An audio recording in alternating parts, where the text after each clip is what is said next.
Bismillah ar-Rahman ar-Rahim. Assalamu alaikum, dear participants. Welcome to this last session of moral lessons from the Quran. Today we are going to be ending this mini-series which was conducted in Ramadan, especially to have our connection with the Quran revived once again. And I'd now like to share my screen with you for this last lesson that we are going to study today. These are verses from Surah Baqarah, precisely to be 262 to 265, and I'm just going to read out its text and translation first.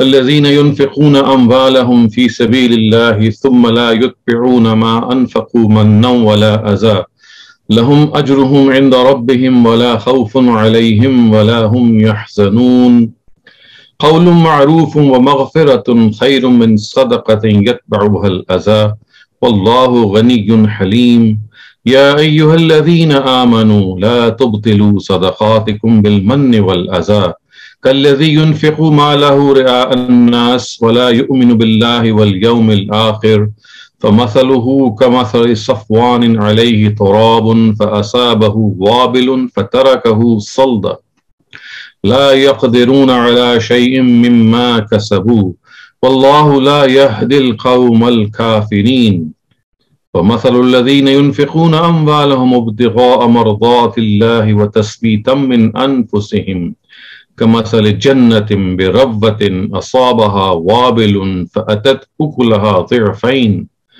فإن لم يصبها وابل فطل والله بما تعملون بصير. Those who spend their wealth in the way of God and then do not follow this spending by reminders of their generosity or by hurting others have their reward with their Lord, and they shall have nothing to fear there, nor shall they ever be sorrowful. A kind word and at unpleasant instances a little forgiveness is better than charity followed by hurt. And you should know that God is self-sufficient from such charity. On such an attitude from you, he could have deprived you. However, such is he that along with this, he is also very gracious. Believers, do not waste your charity by reminders of generosity and by hurting others, like those who spend their wealth to show off before others and believe neither in God nor in the last day. So the example of such people is like a large rock covered with soil. Then a heavy shower falls upon it and leaves it hard and bare. On the day of judgment, they will gain nothing from what they earned. And in reality, God never guides such ungrateful people. The example of those who spend their wealth to win the pleasure of God and to firmly make themselves adhere to the truth is that of an orchard which is on a high and level ground. If a heavy shower falls upon it, it yields up twice its normal produce. And even if a heavy shower does not fall on it, a drizzle proves sufficient. Keep in mind this example and rest assured God is seeing whatever you do. So, dear participants, you can see that these verses which occur near the end of Surah Baqarah are urging people to spend in the way of God and to follow a certain decorum, to follow a certain conduct, because spending in the way of God and then reminding people of the generosity that you did to them is something which really hurts people. It really makes them feel as if they have been treated as inferiors, and that if they were able to, by mustering a lot of courage, they were able to ask for help from others. Not only did the other person perhaps did help him, but the way in which this help was given to him was so hurtful that it really created a lot of problems for that person, and he might have just wished that, God, why did I ever ask this person to help me? And this is especially very true that when at times we spend in the way of God, we don't realize that the person who is receiving the money, he has a self-esteem. He has an ego, which is more akin to self-respect. And this self-respect is something, if it is damaged, one can clearly see that the charity that we have done, how miserably it would fail in the eyes of God. We just need to place our own selves in the place of such people, and we'll realize how hurtful it is that one, when receives this charity, is also reminded of this favor that the other person has done upon us. So the words of the Quran, they are very bitter actually, and they are on the one hand trying to make us realize that this is not the right way. On the other hand, they also stress that people who do not do so, who do not follow this spending by expressing this favor of generosity, then they are the ones for whom God is very gracious. And for them, they have their Lord. So the Quranic words are, لَهُمْ أَجْرُهُمْ عِنْدَ رَبِّهِمْ وَلَا خَوْفٌ عَلَيْهِمْ وَلَا هُمْ يَحْزَنُونَ. So they have nothing to fear. They are nothing to be sorrowful about. And La khawfun alayhim wa la hum yahzanun, as students of the Quran, I'm sure must be very aware of this term, because this term actually describes the life of paradise. La khawfun alayhim wa la hum yahzanun, no fear of the future and no regret of the past. So La khawfun alayhim wa la hum yahzanun, it actually describes how contrary to this whole situation is this world, because when we're living in this world, we have a fear of the future, and we always have regrets of the past. We always think that we might have done something in a better way, and regrets keep haunting us. And at the same time, fear of the future is also something which drives many of our deeds and many of our actions, and in fact, at times influence them very badly. So the Quran has used this beautiful expression for the life of paradise at a number of instances. La khawfun alayhim wa la hum yahzanun, that they will live in bliss. They will have no regrets whatsoever of the past, and of the future they will have nothing to fear about. They will always be looking forward to the future. It's not that their future would have something evil in store for them. In fact, they would find that every passing moment in the life of paradise is bringing them with new joy, with new favors, with a life of bliss that one couldn't have even imagined. And such will be the grace and magnanimity of God in this regard. So, La khawfun alayhim wa la hum yahzanun. This is the reward of who? Which people are being talked about here? People, of course, here who are spending for the cause of God. They are spending for their own purification. They are spending to make themselves closer to God. They are spending so that they think that it's not a favor that they are doing to other people. In fact, God has given them this opportunity to do this favor to themselves. So when you are charitable, when we are charitable, when we spend in the way of God, it's in fact that need to be thankful of, because we have been given this opportunity. We have been afforded with this chance to do what best we can.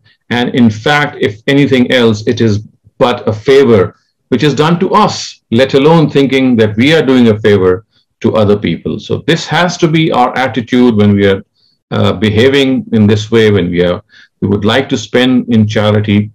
And especially in this holy month of Ramadan, which is now about to end, we know from the life of the Prophet Muhammad ﷺ that he was, of course, all his life, on most occasions, in every month, his charitable behavior was exemplary. But in the month of Ramadan, we are told by his biographers and by their narratives which tell us that he would be exceptionally charitable.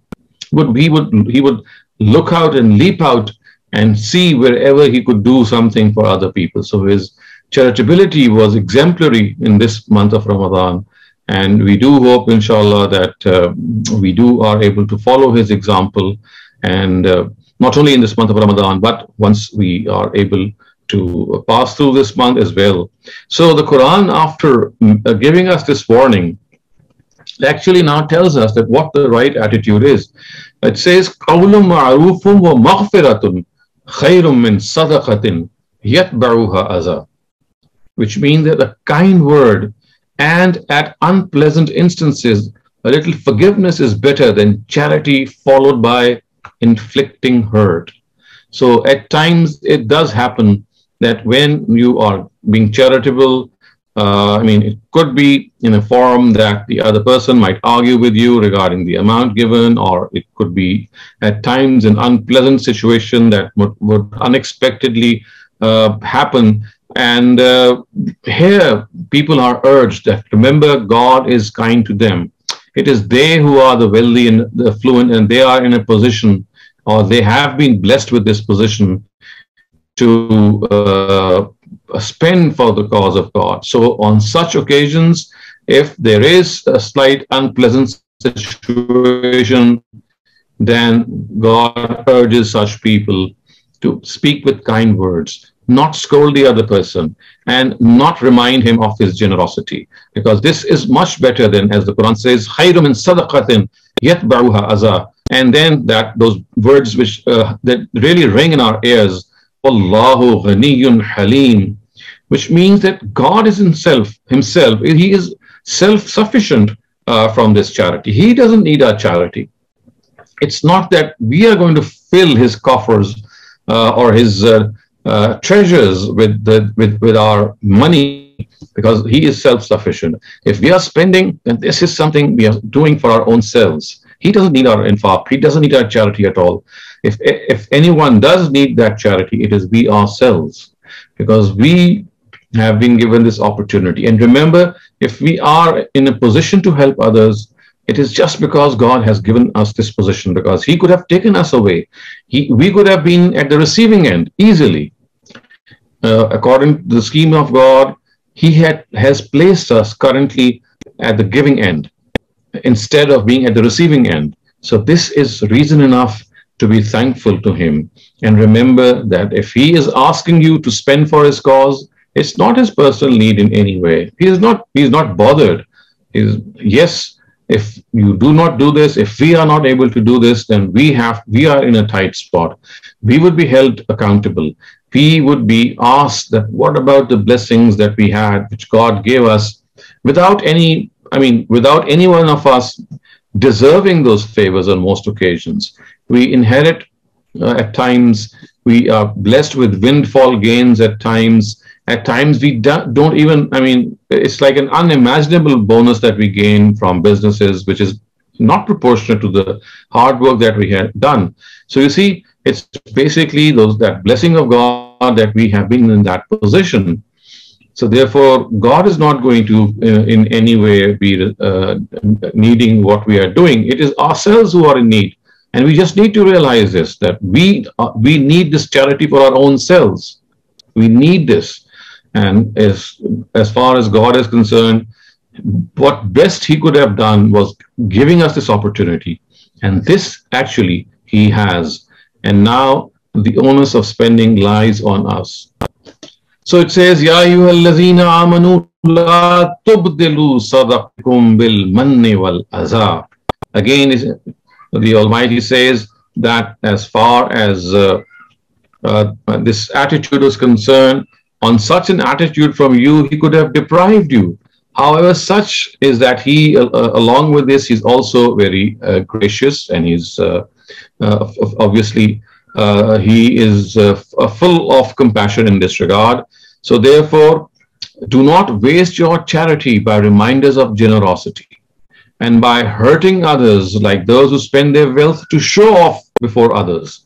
So again, another very important pitfall which is mentioned here is that if you spend your wealth by reminders of these generosity, and therefore as a result you hurt others, this is going to lay waste your wealth. Your charity, the Quran says, La tubtilu sadaqatikum bil manni wal aza. Your charity is just going to go down the drain. It's not going to have a single ounce of weight in the scales of the Almighty, because this would mean that you are basically satisfying your own nafs, your own ego. And it is not that you are in any way willing to go and thank God for this. And therefore, the Almighty says that the example of such people is كَالَّذِي يُنْفِقُ مَالَهُ رِئَاءَ النَّاسِ وَلَا يُؤْمِنُ بِاللَّهِ وَالْيَوْمِ الْآخِرِ, which means that such people, when they do this, they are like those who spend their wealth to show off before others and believe neither in God nor in the last day. So when a person is actually reminding people of how gracious he was and how generous he was, the Almighty says this is nothing but show off. And people who indulge in such pomposity, they are the ones who neither believe in God in reality nor in the last day, because for them it's like a opportunity of self-projection. It's a time in which you can make yourself dominate in the eyes of the other person and make him realize that, well, you were the person who had done something good. And God says that such charity is not acceptable to him. It's just going to go down the drain. It's like posing before others. It's like boasting your good deeds. And if you start boasting your good deeds before others, then the whole point in doing those good deeds is totally lost. So the Quran is very explicit in this regard, and we need to note this, how important it is to, in this matter, to keep this charitable behavior as much as we can to our own selves.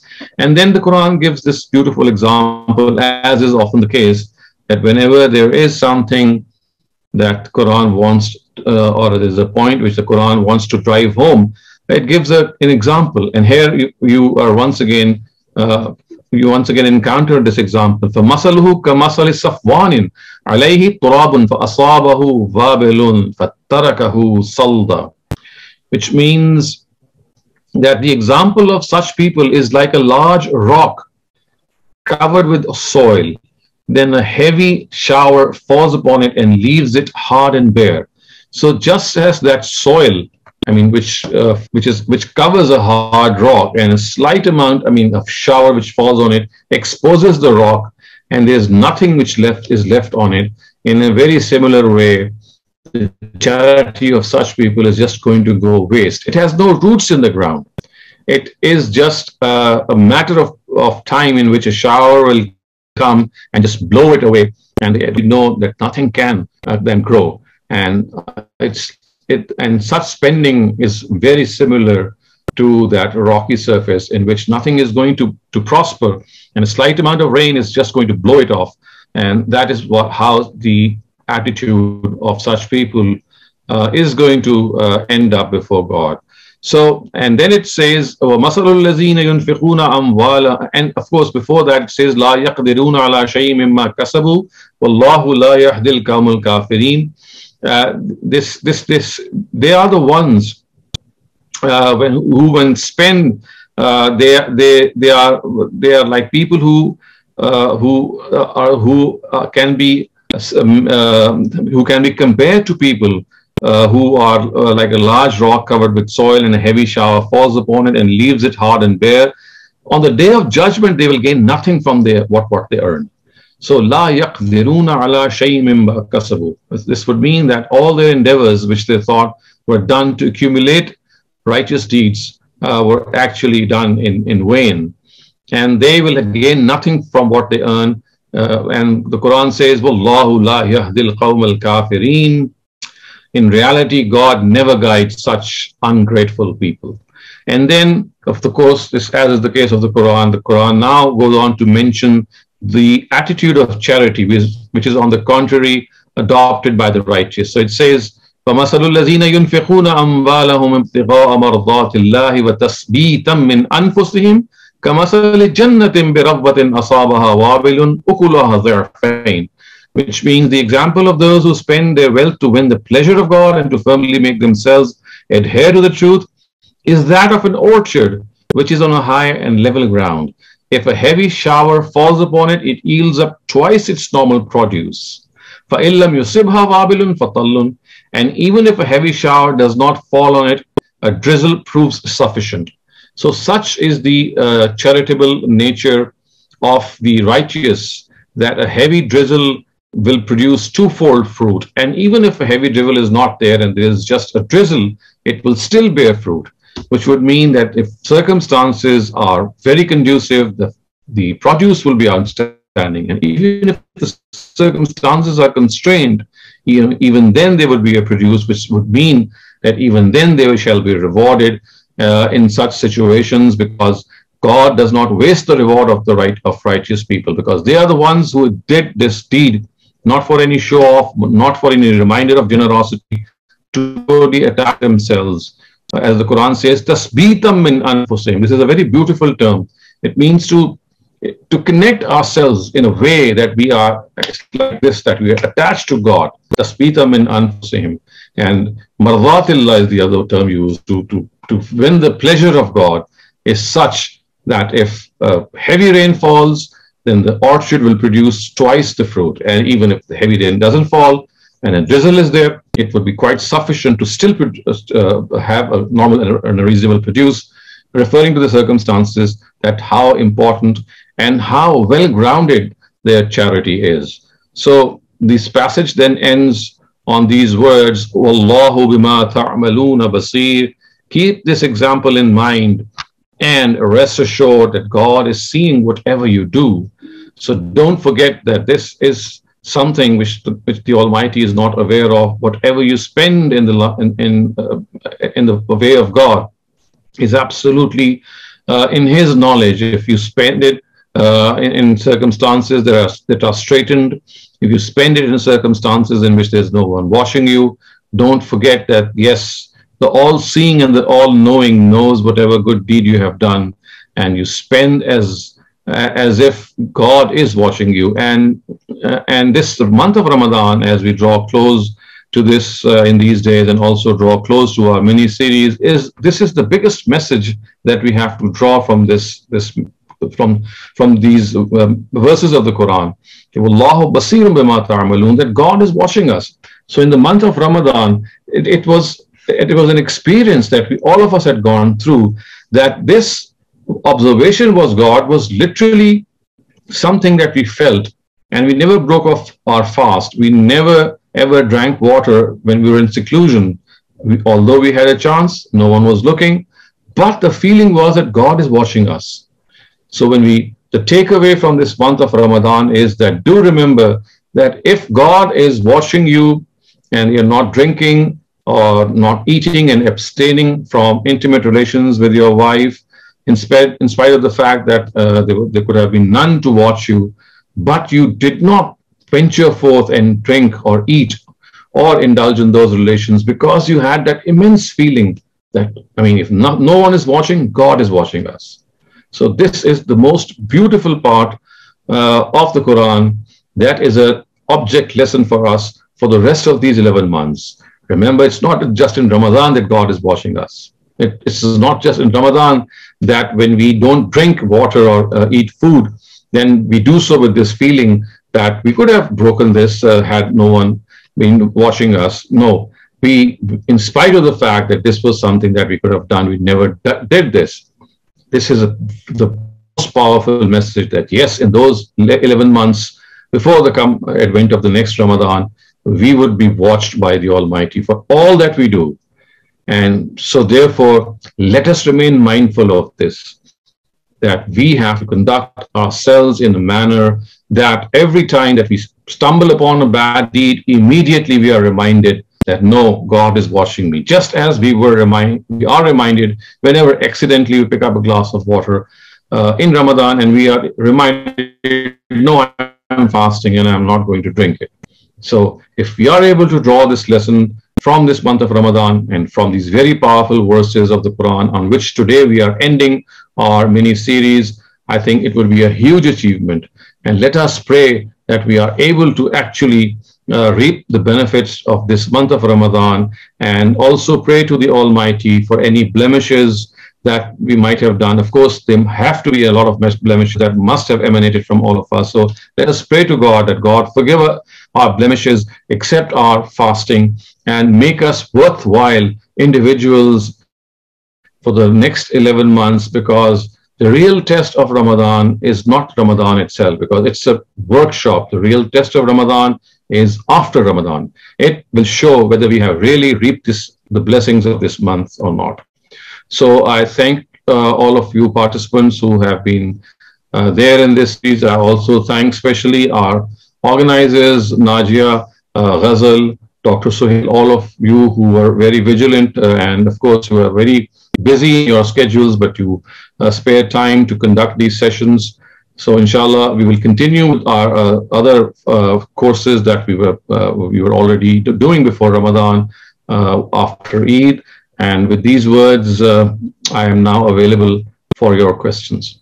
Thank you, Dr. Shehzad, for this reminder about the privileges for such inspiring and engaging, full of wisdom sessions from the Quran. Dr. Shehzad, may Allah reward you immensely and give barakah in your knowledge. To our dear participants, thank you so much for your regular input in form of your insightful and probing questions. May we all remain motivated and God conscious to conduct ourselves as Allah would expect of us. Thank you again. Fatma, you may ask your question. Yes, I just want to thank you for answering all my questions with such great patience and in such a beautiful manner. And after Almighty Allah, I feel very grateful to you, and I want to make this prayer for you that may Almighty Allah bless you with more in-depth knowledge of Islam, and may you keep on helping common Muslims like me in understanding Islam in a better way.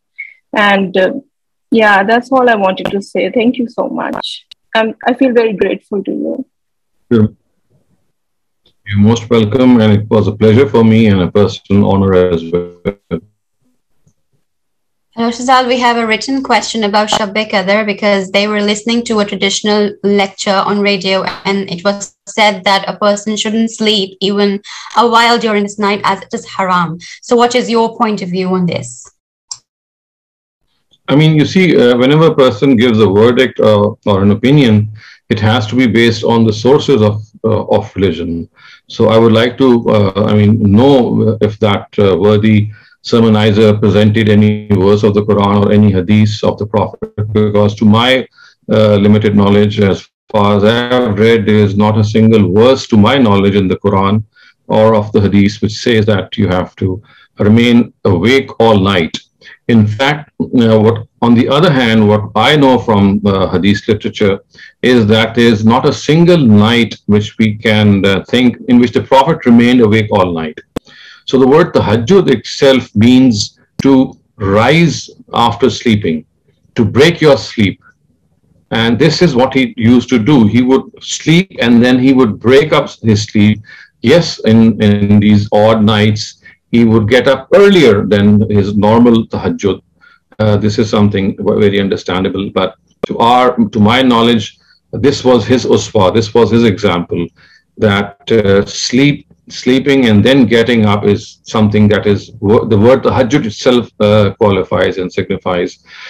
This trend of remaining awake all night, not only in the nights which are odd nights, but now, as we know, that there was another thing which is now going to happen, which is called the Shabina, in which the Quran is finished in 3 days. That's another thing which never happened ever. And I think that if people would like to do it, it's up to them. But then they should not say that this is a haram act or a halal act, because for this you have to find an argument from the Quran. Never ever the Quran does say that in such nights sleeping is forbidden. In fact, when people say this, they really cause a lot of difficulties and hardships for the common believers. And obviously, no one has the capacity to wake up all night. And after a few hours of worship, people feel so tired. And if they ever fall to sleep, they feel guilty because they think that they shouldn't have slept. And this makes them even worse. I mean, this is a very awful feeling that you were perhaps falling short. So all that I can say is that we have to base our understanding of the Quran in any matter it has to be a Quranic verse or an authentic practice of the Prophet. Thank you. Rafia Khwaja, you can ask a question. Dr. Shehzad, first of all, thank you very, very much for answering all my questions. Sometimes I felt that I just overdid it with you, but you are very patient and kind. My question is that I've been listening to the Insight Surah Fatiha, and my conclusion was that Surah Fatiha is like the cream of the Quran. And the more I understood it, what would you agree with me that when you read Surah Fatiha, you understand what the rest of the Quran is all about? Because Surah Fatiha just explains a lot. I think I would rather put it in another way, and that is Surah Fatiha is basically a supplication for guidance. It was a supplication that is the voice of a heart, the Prophet's heart, in which when he was growing up in the land of Arabia, and when he was called upon to become a prophet of God, he was standing on the crossroads in which the two previous nations who were recipients of guidance, the Jews and the Christians, which are collectively called the people of the book, they had lost their guidance. One of them had gone astray and earned the wrath of God, and the other one had become deviant in their practices, which are called the Zaleen by the Quran. And so the Prophet prayed that at this juncture he would be given guidance. So the rest of the Quran is actually an answer to this supplication. So the Quran is based, the rest of the Quran is an answer to the supplication of Surah Fatiha. So in Surah Fatiha, you put up your hands and you ask God to Ihdina Sirat al-Mustaqim. And what is that Sirat al-Mustaqim? What is that straight path? So from Surah Baqarah, which is the next surah, right to the last surah, which is Surah Nas, the Almighty has answered this supplication by telling the Prophet, well, this is the complete guidance. This is the Sirat al-Mustaqim that this first surah was mentioning, and which, as a person, you had asked, and this is my response to your supplication. So I would say the relationship of Surah Fatiha with the rest of the Quran is that of a dua or a supplication, and its response to the Almighty. Dr. Shehzad, would you agree that this Surah Fatiha applies to the whole of humanity, regardless of what religion you belong to, but the message is for the whole of humanity? It is. Also not only Surah Fatiha, I say the Quran itself is for the whole of humanity. It is very unfortunate that we Muslims think that the Quran is for Muslims. This is a misconception. This is something which we have to come out for. The message of the Quran is for entire humanity. Yes, what you can say is that the followers of the Prophet were the bearers of this message, or they were the ones who were given the responsibility of delivering this message. But as far as the message of the Quran is concerned, and the Quran's direction is concerned, it is for humanity. We have made it a book of Muslims. So we need to revise this attitude and revisit this attitude. God has not compartmentalized and divided humanity, that he is sending this guidance just to Muslims. He is sending this guidance for all mankind. Thank you. Thank you, Ustad. There is a question about the nature of Eid prayers, whether they are fard or nafil. Could it be offered at home by a person? If he wants to offer the salah at home, how many rakas should be offered?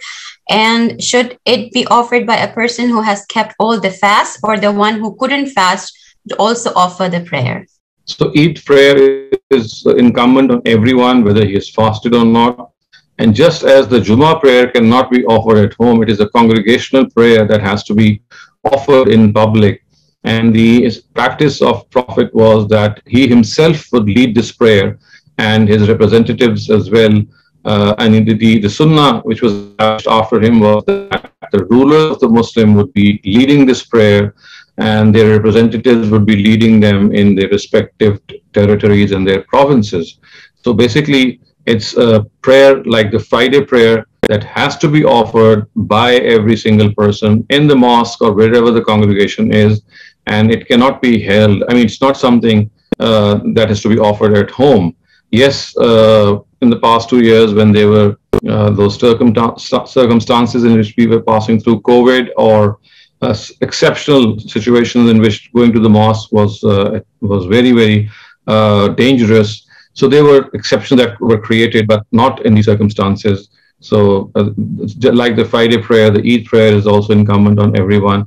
And like the Friday prayer, if a person doesn't pray the rest of the 5 prayers, he just cannot say that, well, why should I even pray the Friday prayer? Similarly, if a person is not fasted a limited number of days, it's not that he would say that, well, if I have not fasted, why should I pray Eid? So Eid and Friday prayers, they have the same status. They are to be conducted by our rulers. Today, unfortunately, of course, this is not the case, except in very few countries. But in Pakistan or in some of the other Muslim countries like Turkey, etc., yes, it is carried out in spirit by the scholars, and you have to go to the Eidgah or the place of Eid and offer it. Okay, so now Dania, you could have your question. Assalamu alaikum, Dr. Shehzad. First of all, thanks a lot for such a great and insightful initiative. I mean, giving your valuable time to anyone is the most precious thing, I believe. So my question is with respect to today's session, and I have two questions in my mind, and those questions are with respect to the show-off behavior. What guidelines are available for showing a behavior when we work in a charitable organization? I have a very close friend of mine, and wherever she goes, she tend to project that they used to work a lot for the indigent people and the deserving people, and they tend to show this, that they have a lot of working for these people. And upon my मैंने एक दफा पूछ लिया उससे, and then कि वो ऐसा क्यों कर रही है, मुझे बुरा लग रहा था कि वो, if she is trying to help the people, then why she's projecting कि वो बहुत help कर रही है. तो इसमें उसने मुझे आंसर किया कि वो ये इसलिए कर रही है क्योंकि वो ज़्यादा से ज़्यादा funds raise कर सके. So मेरा question ये है कि what guidelines are there for such behavior? दूसरा मेरा क्वेश्चन है with respect to the achievements. I mean, Pakistani society, whensoever we have some personal achievements, हम फौरन से उसको social media पे दे देते हैं. Even कि whensoever we are trying to help someone, then also वो भी हम उसको WhatsApp पे या बाकी जगहों पे Insta पे status पे दे देते हैं. तो ये कितना mature या sensible behavior है with respect to our culture and with respect to the guidelines of Islamic teachings? That's all. Thank you. In the first instance, the first part that you asked, this at times becomes a essential introduction of the person in order to generate funds. And if the intention is not to show off, if you're going to, for example, a chief executive of an organization or some affluent person, and you introduce your organization by telling them that, well, these are the projects that we have done, this is how we are funding people who are in need, and this is the amount that we have spent. I don't see any harm in it, because you're actually trying to make that person realize that you have a certain credibility in the society, and the money that is being collected would be going for these causes. So basically, this is a form of fundraising, and that fundraising is not in any way any personal show-off. It is more to convince the other person and introduce him to your own work, of the nature of work that you're doing, the various projects that you might be doing. So I think unless there are more details to it, it's just a question of introducing your work, I see no harm in it. Yes, in the other, in the second question that you have asked, that as soon as you do some good deeds, you start displaying it on social media with pictures and everything else. That does seem, I mean, questionable, and I would not go for it. I would say that although the Quran has said on one occasion, "Allazina yunfiquna amwalahum bil-layli wan-nahar sirran wa alaniya." So the words are who spend at all times of the day, hidden and openly. Sirran is to do your spending while no one knows it, and alaniya means in public. So it is not that it's always wrong to publicly let other people know, because as I said, there are instances in which it becomes a means of encouragement, particularly maybe for the younger generation, to teach your own children, to inspire other people. So it is a very fine line in it. And otherwise the Quran would never have said sirran wa alaniya. Alaniya means publicly, means openly. So my understanding of publicly and openly is when the purpose is to inspire or to teach younger children or other people that they should come forward, then this could be one thing. But then self-projection is something which should be avoided, because you see, as I said, there's a thin line. you know where you are projecting yourself, and you know where you are trying to inspire other people. So this is it's a very double-edged sword. And I mean, a person's conscience is the best judge in this regard. And I would leave it to that a person should, the intention should not be to show off if it has to be on the social media.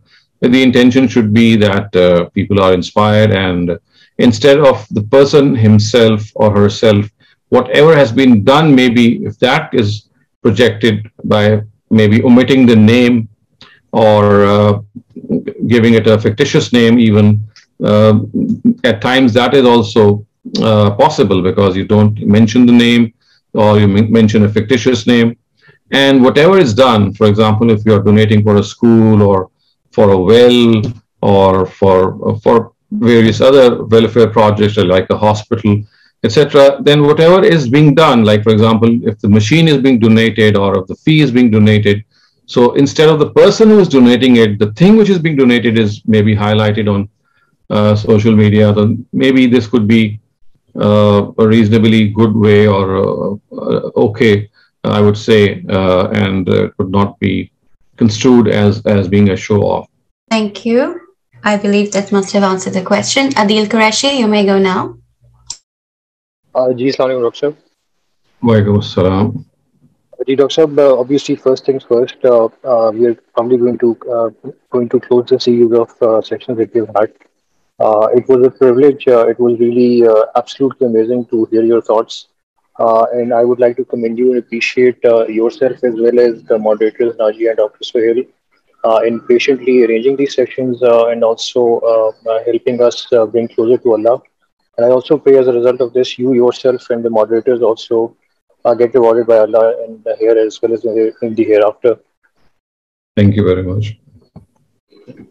So, sir, I had one sort of similar question to what was asked earlier. There is this trend of doing television fundraisers where celebrities are there. So you have to publicly make a phone call. You have to announce your name, who you are, where are you from, and then you have to donate. What is your view of because in this ayah looks like it's discouraged to essentially make a propaganda of what you're donating in Allah's path. So are these shows or these fundraisers, and what is your view of people trying to call in and trying to donate there? As I said, again, it's a difficult call to make, because at times when you are doing this fundraising for a cause, for a very big cause, when you say a particular amount, other people who are more wealthier or more maybe in a position to spend, they might get inspired and increase the amount of donation. So I think if I'm given the choice, I may just not mention my name. I would just say Abdullah. Abdullah means God's servant, and every one of us is Abdullah. So maybe anonymity in the name, and if the amount has to be mentioned, then the anonymity of the name at least doesn't make you. I mean, doesn't make you in the front line of people, because people know you by their original name. If your original name is I mean, if you use a pseudonym to put it in another way, I think this might lessen that part in which all of us would feel very awkward if our name is announced. So this is the suggestion that comes to my mind. Right, sir. And just one associated question to this. I've been through this situation a few times, and I'm sure others would have been there as well. For instance, when somebody is trying to some kind of an issue or some kind of a charitable cause is explained to them, usually that charitable cause, for instance, if it is for children or if it is for people who are underprivileged or somehow they're being they're under some kind of a calamity, usually you tend to, your first motivation of donating to that cause really is the compassion or the mercy that essentially comes out of your heart. To be honest, the fact that Allah has asked us to do that, or I'm doing this for Allah, sometimes it's not really the first thought that comes to your mind. It is the second thought or the third thought. So first, you're just basically just donating because you have this sort of mercy and compassion for the other person. Now, if somebody does that out of this intent, does this also get rewarded by Allah just because he's a Muslim? Or is this just something that he did out of his own mercy? He might expect some certain rewards, but my challenge with this is that his niyat was not really to please Allah. His niyat was to, out of just pure compassion that, naturally it has been given, he's doing it out of that. So what's your thought on this? I think that you see, whenever you're doing something out of mercy and compassion, you're just skipping one step, and you're not consciously aware of that step. And when you consciously make yourself aware, you immediately realize that the mercy and compassion is because God has placed that mercy and compassion in you, and you are using that same mercy and compassion which God gifted you for His cause. So you're always not conscious of these details, but they are in your mind. So at times, if they skip you and you do it out of your mercy and compassion, it's like a human being at times not being consciously aware of how this feeling came into me and how am I being driven by this feeling, and the purpose of this feeling is actually to please God. So I think at the back of your mind and in your subconscious, this is always there, or in most cases, I would say it is there. So obviously, the first thing which makes you do something for the other person is the misery that you see.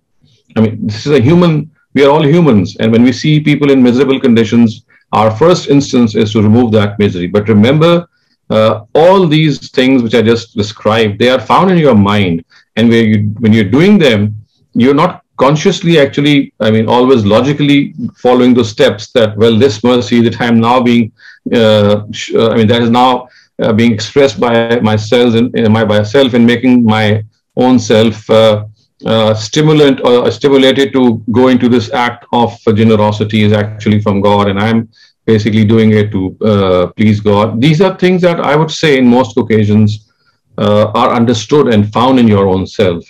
And it's just that on that particular occasion, the first cause or the apparent misery is this thing that makes you take that first step.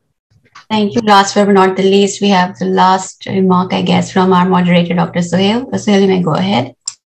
Dr. Saleem, Assalamu alaikum. I don't have a question, just a comment. Just reiterating what everybody else said, we expressed our deepest gratitude from the bottom of our heart to you for dedicating your time to us. One doesn't always realize these talks take a lot of preparation. You dedicate your time; they're entirely free of charge. And so a big thank you to you and to Najia, our co-moderator, who's done a wonderful job, because the time of iftar in Saudi Arabia is very close to your talk. So she has done a lot of sacrifice and dedication to conduct these topics and talks. So and thank you very much to all the participants, and I've learned a lot from their questions. I just want to add one thing, that the world is moving at a frighteningly fast pace, and basically our standards of living has improved a lot as compared to antiquity or medieval times. Healthcare, economics, clean water, infection control is improved a lot. The minorities that were oppressed in the past are not oppressed anymore. They have their voice, they have a vision, they can say what they want to say. And in this, the physical health of people have improved. I was amazed to hear the other day that now they can operate on the heart of the baby who is in a mother's womb. So if you have a septal defect in your heart, and if it is diagnosed at an antenatal check, there are certain procedures that can be done in the fetus while the fetus is still in the mother's womb. So this is technology, and it's advancing very fast. And in this fast-paced world, if we have to hang on to our religion, we have to keep our religion simple. And the biggest service I can see, the Farai school of thought, Ghamidi Saab, people like you who are simplifying the religion, they're deciphering it, they're making it accessible to the common person in a layman terminology, where it's easier for people like us to retain the knowledge and to go with the rituals that are made simplified and easier. So I thank you for that, and I thank you, the Farai School, for that. So thank you very much, Dr. Suhail, for your kind words. In fact, as I said, it's my pleasure, and I feel that I have been blessed by the Almighty and by being provided with this opportunity to make myself available to you. And I'm so glad that I have been able to service. And I do hope that God gives me the commitment and the time and the devotion and whatever is needed to go on till the last breath of my life. So inshallah, we'll see each other on now let me see, it will be the 8th of May when we will have our next session, which would be obviously announced. And until then, we have that Eid break and also a general break for you to recoup. And don't forget, which I think said at the end of my earlier talk, that our real test of Ramadan begins once we end Ramadan. And let's hope that we are able to pass this test and able to remember what Ramadan has taught us the rest of the year. So thank you very much, and inshallah we'll see each other. Thank you. On Sunday, the 8th of May.